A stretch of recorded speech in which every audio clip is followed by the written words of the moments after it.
A small story announcing the death of a local man appeared in the Barrier Miner newspaper of the 15th of January 1934. It was like many tributes published about people who had passed away, briefly summing up a life in 3 paragraphs. George Datson was 56, a watchman at the Junction North mine in Broken Hill, New South Wales, where he was considered inoffensive and well liked. Born in Burra, South Australia, on the 30th of September 1877. He had married Pearl Adela Tiller in 1910. Pearl was also a South Australian, born at Aldinga on the 23rd of February 1891. They had a number of children, including Clarence, born in 1910, Norman in 1916, Douglas in 1919, Maxwell in 1922, and 2 daughters, the most recent born just weeks before her father's death. George had gone to work as normal on the 13th of January to start his shift at 4 p.m. and seemed in good health. But that night he became ill soon after eating some apricots. The apricots were part of his dinner, which he ate at 8 p.m. Having eaten some of the fruit, he disliked the taste and threw the remainder away. He tried to eat an orange he had also brought with him, but that too had a bitter taste. Soon after he collapsed in pain and was heard moaning by 2 boys, Charles Nilsson and his brother, who were passing near the mine. On seeing the man laying on the ground and in distress, the children ran and alerted their father, who was a fireman at the mine. The man immediately rushed to the mine and found George as the children had described him. Soon after he arrived, George had a seizure and momentarily lost consciousness, his back arching in pain.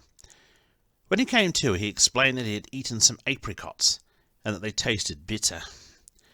An electric motor driver at the mine named Harry May witnessed George on the ground in agony, and the stricken man said to him, "Someone is trying to poison me." "Do you think so, George?" "My bloody oath I do." An ambulance was called, and by 10:15 p.m. he had been taken to hospital, where he died 50 minutes after admittance. A post-mortem was conducted, and Dr. W. E. George, who performed it, gave the cause of death as a pulmonary infection. George was buried in the Broken Hill Cemetery on the same day the article appeared.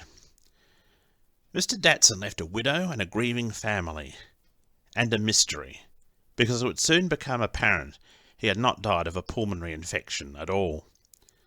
Police received information a few days after the sudden death, which led them to investigate if George had died of something other than a lung infection. Some of the apricots had been recovered from the mine by Charles Nilsson Sr., who had seen a man having a fit after being poisoned years before in England, and guessed that was what was happening. Nilsson later handed them to police, and they were tested by the government analyst. They were found to contain 1.5 grains of strychnine, enough to kill 3 or 4 people. Traces of strychnine were also found in the bag George used to carry his meal to work. When the result of the test was known, the coroner was consulted and an exhumation order given, and on the 19th of January Datson's body was removed from the grave for testing. Strychnine was found in his organs. Detective Sergeant James, an expert on investigating poisoning cases, arrived from Sydney on the 30th of January to make inquiries. By the 2nd of February he was quoted as saying he did not believe Datson had been murdered, but that he may have committed suicide due to financial worries, which had been bedeviling him for some time, or that the fruit had become tainted accidentally. It emerged that George was not the only victim that week. His cat had died suddenly 2 days before, and a pet cockatoo had died on the morning of the 13th of January. The cat was discovered dead by Douglas and Maxwell, 2 of the Datson children, by the cellar door on the 11th, and buried. The cat was stiff, and it was recalled that it had been found with a dead kitten the night before.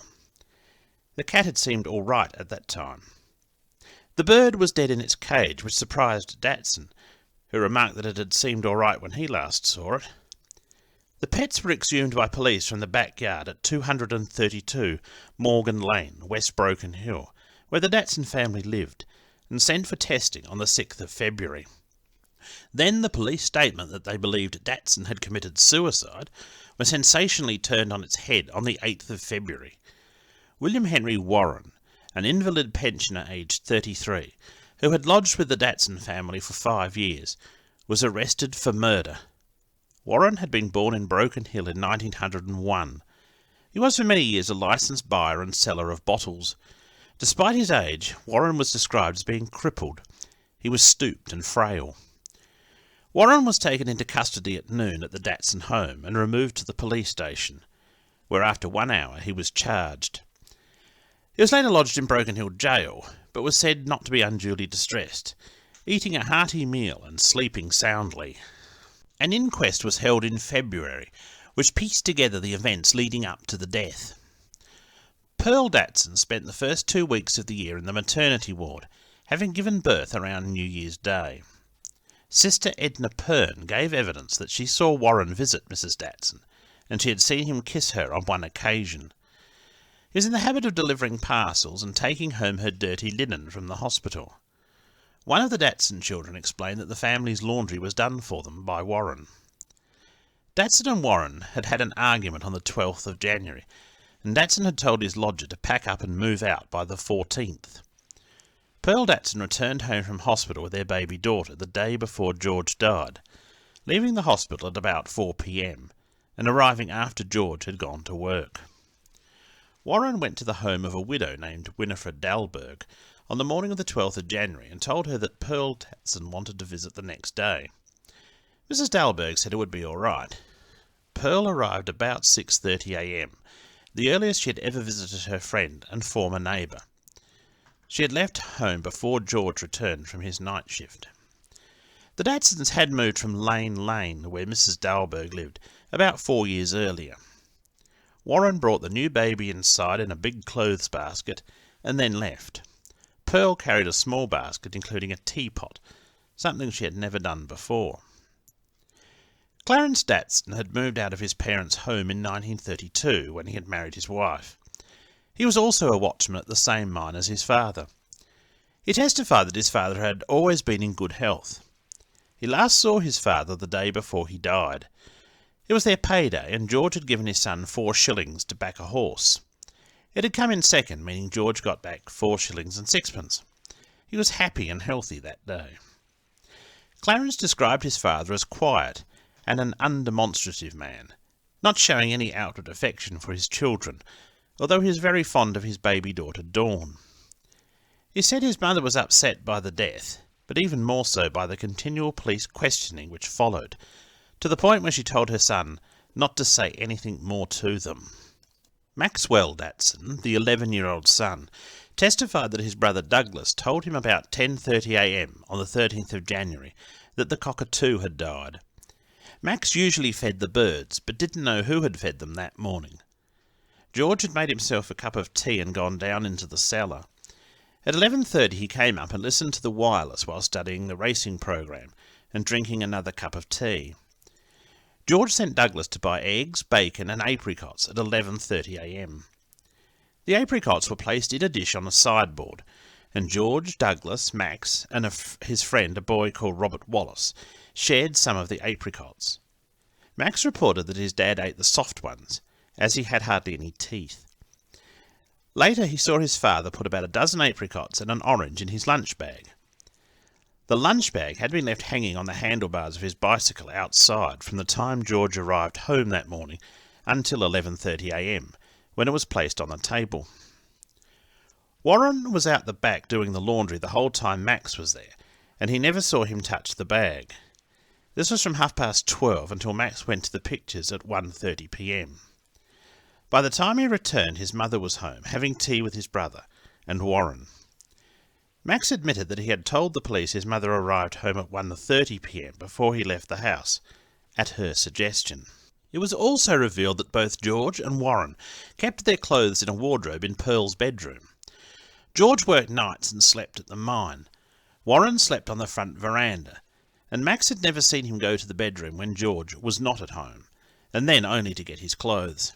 He had never seen Warren kiss or cuddle his mother, and said that Warren referred to Pearl as Mum. Warren had not spoken to Max about the death or told him what to say to the police, he stated. 3 days after the death of George, his son Norman, then aged 17, returned home. He had gone to South Australia the previous October to look for work. Asked about relationships in the house when he had lived there, He told the court that he had never seen Warren and his father argue, nor had he seen his mother and Warren being intimate. Mrs. Elmer Cowie, who had been a patient in the same ward as Pearl, from the 2nd of December 1933 until the 3rd of January 1934, claimed that Warren would kiss Pearl every time he visited her upon arrival and when departing. Elmer, on the other hand, had never seen George visit his wife, and had been told by Pearl that Warren was her husband. When challenged by the lawyer looking after her interests on this point, Elmer clarified that she thought Warren was the husband until another patient told her he was only the star boarder. Although the statements made by Elmer Cowie were suggestive enough, the evidence given by Amy Amelia Tisher, the next-door neighbour in Morgan Lane, were a bombshell. She said that George had sent his wife a letter in hospital, saying that after she returned home, Warren would have to leave the premises. Pearl had called it a nasty letter, Mrs. Tisher said. She went on to say that Pearl had said, "If Bill has to go, I'm going too." Going on, she added that Pearl said George had been threatening to poison himself, and that it was a pity someone didn't poison him, as it would be better for all concerned. Mrs. Tisher then repeated conversations she claimed she had with George, who had told her the youngest two children were Warren's and not his. He told her of the argument he had with Warren just before he died, and said the way Warren spoke, anyone would think Warren was the landlord and that George was the impostor. He wanted to throw him out before Pearl returned, but needed somebody to be at home to look after Dawn. He vowed if Warren didn't leave, he'd chuck his chattels and then him into the lane. Following the argument, she averred that Warren had gone in a temper to the hospital to speak with Pearl. It appears that Mrs. Tisher did not like Pearl Datson. She claimed she had told her many lies, and that she stood at fences all day talking to neighbours, and that one night she had gone to the Datson house to call her son home, who was playing with the Datson children, and saw Warren, dressed in pyjamas, emerge from the bedroom where Pearl was, and was sure she heard Pearl talking. She claimed that on the day George's corpse was exhumed, Warren had come to her and threatened her, saying she was not to tell the police what George had said to her before his death, or he'd put a bullet through her. Detective Constable Sutherland was called to give evidence, and said the Datson house had twice been searched without success for any trace of strychnine. When the inquest ended with Detective Constable Sutherland pointing out that both Pearl Datson and Warren had changed their statements to police a number of times, it looked bad for Warren, and it was unsurprising that the coroner summed up by saying, "I find that George Datson at Broken Hill Hospital on January the 13th died from the effects of strychnine poisoning, feloniously and maliciously administered by William Henry Warren, and further I find that the said William Henry Warren did feloniously and maliciously murder Datson." Warren was sent for trial, due to commence on the 17th of April, 1934. It was alleged during the inquest that one of the witnesses, Robert Lucas, was shot at. Police found a bullet hole in the roof of his house and another in a fence. A policeman, Constable Davis, was woken from sleep by a dim light and heard footsteps near his front gate. Unable to catch the prowler, he discovered that somebody had placed a jam-tin bomb under his bed on the veranda, and several spent matches showed they tried to light it. The can had scrap iron, bolts, stones, detonators, and gelignite in it. Whether either incident was connected to the inquest was never demonstrated. Davis had been targeted before due to raids on sly grog shops. Then the case took a further sensational turn. On the 30th of March 1934, the Crown declined to proceed to trial, and Warren walked from Broken Hill Jail, a free man. "And when I walked out I was surprised and excited. Who wouldn't be?" Warren told a reporter who interviewed him soon after his release. He was joined by Pearl, who said, "He should never have been in jail. It is a pity they didn't put the right man there instead of the wrong one. That is, if there is a right one." "There mightn't have been one," Warren interrupted. Why the trial didn't proceed is unknown, but considering how incendiary the statements made at the inquest by Amy Tisher were, it must be speculated that they were investigated and found to be unsubstantiated. It was alluded to in court that the witness was a gossip and quarrelled with neighbours. It is not entirely clear how Warren would have known that George had spoken about the argument with Mrs. Tisher at all, to have been compelled to threaten to kill her over it.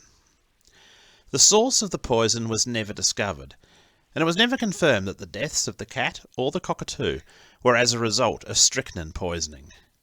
The poison could have reached the fruit any time after George left home, if that were the case. There was no real evidence against Warren, only suspicion. William Henry Warren remained living with the Datson family at 232 Morgan Lane as a friend for the rest of his life. Warren died at the same hospital as George Datson on the 19th of May 1953, aged 52. Donald Gross, the husband of Myra Dawn, the second youngest daughter, was one of the coffin bearers. Pearl Datson passed away on the 17th of June 1960 at the age of 69. Datson had died of strychnine poisoning. The question of how it got there was never resolved. From the deaths of the cat and the cockatoo, it seems it was no mistake. Was someone testing the potency of the poison? And if so, was it for the purpose of suicide or for murder?